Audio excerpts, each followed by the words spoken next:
Hi there, my name is Blaine Standing, and for my final project in industrial ecology, I focused on building relationships to upcycle or reuse waste products leaving a construction site, an idea known as industrial symbiosis.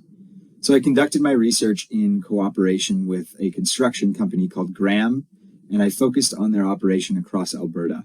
And the reason for the research was to find ways to reduce the impact that the company has on climate change and changes in land use.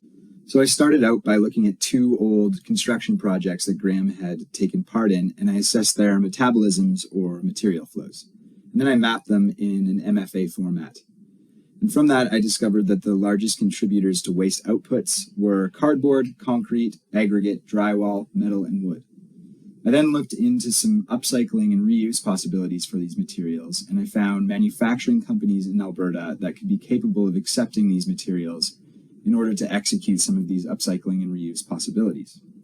And from that, I generated a tool that Graham employees on a construction site could use to contact these manufacturing companies and build material sharing relationships based on, one, the type of material that they're trying to get rid of from the construction site, and two, which company that is able to accept that material is closest in proximity to that specific project. So, for example, imagine someone on Graham's Fifth Avenue flyover project was trying to find something to do with some waste wood from that project. They would select wood from this drop-down menu, and then they'll be able to see all the possible new life opportunities for that wood. Then they could put in the project's coordinates.